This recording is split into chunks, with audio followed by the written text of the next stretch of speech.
খতিয়ানে জমির পরিমাণ কমে গিয়েছে কিন্তু দলিলে জমির পরিমাণ ঠিক রয়েছে। এই যে দলিলে জমির পরিমাণ ঠিক রয়েছে আপনার, তাহলে খতিয়ানে যে কমে গেল, এই কমে যাওয়া অংশটুকু কার জমির মধ্যে গেল, এই বিষয়টি কিভাবে বুঝবেন?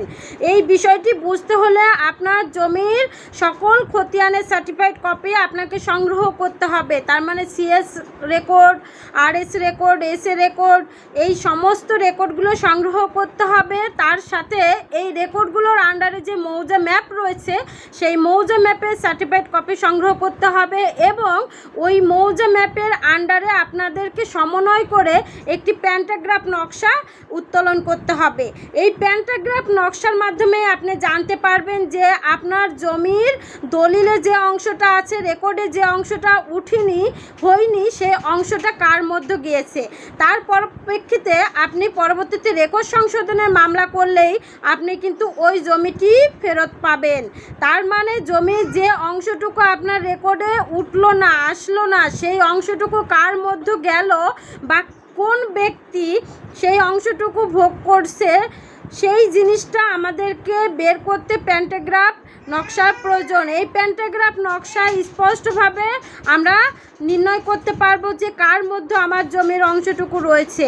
এই নির্ণয় করার পরিপ্রেক্ষিতে আমি কিন্তু খুব সুন্দরভাবে তার বিরুদ্ধে যদি আমার রেকর্ড সংশোধনের মামলাটা করি, তাহলেই কিন্তু আমি জমিটা ফিরে পাবো। আবার যদি রেকর্ড সংশোধনের মামলা করার সময় না থাকে, আমার ল্যান্ড সার্ভে ট্রাইব্যুনাল যদি না থাকে বিদ্যমান, তখন কিন্তু আমি সত্য ঘোষণার মামলা করার মাধ্যমেও এই জমির যে অংশটুকু কমে গেল রেকর্ডে, সেই অংশটুকু ফিরে পাবো। আর আপনাদেরকে একটি বিষয় উল্লেখ করি যে আপনি যখন দখলে থাকবেন জমির, তখন কখনোই আপনার উচিত হবে না ওই জমির দখল ত্যাগ করা।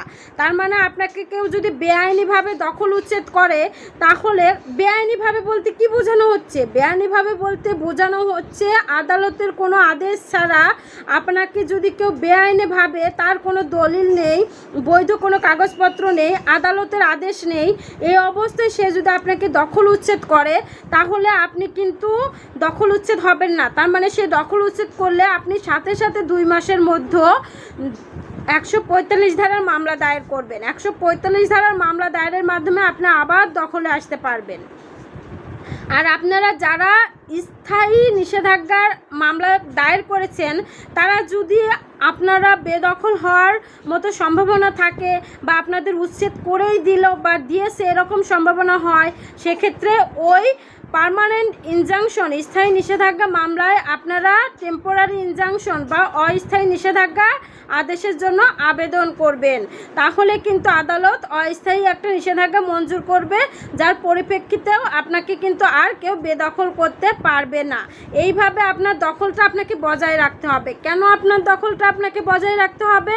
কারণ এই দখল যদি একবার আপনার চলে যায়, মামলা শেষ হতে অনেক সময় 20-30 বছর লেগে যায়। ধরলাম 12 বছরই লাগলো, কিন্তু এই 12 বছর আর দখল পাবেন না। যার কাছে আছে তার কাছেই থাকবে। এই দখল উঠাতেও আবার আদালতের হস্তক্ষেপ লাগবে, মামলা করা লাগবে দখল উচ্ছেদের, তারপরে আবার কমিশন নিয়োগও করা লাগতে পারে অনেক সময়। তারপরেও অনেকের সমস্যা হয় দখল উদ্ধার করতে। এই জন্য কখনোই দখলটা ছাড়া যাবে না। দখলকে উচ্ছেদ করলেও আপনাকে টেম্পোরারি ইনজাংশন চাইতে হবে এবং 145 ধারার আশ্রয় নিতে হবে। 145 ধারার মামলা করে হলেও দখলটা পুনরুদ্ধার করতে হবে। আপনারা যারা আইনি পরামর্শ নিতে চাচ্ছেন, আমার সঙ্গে কথা বলতে চাচ্ছেন, তারা স্ক্রিনে দেওয়া হোয়াটসঅ্যাপ নাম্বারে আমার সঙ্গে যোগাযোগ করতে পারেন। আমি ঢাকা জজ কোর্টের একজন আইনজীবী। ধন্যবাদ।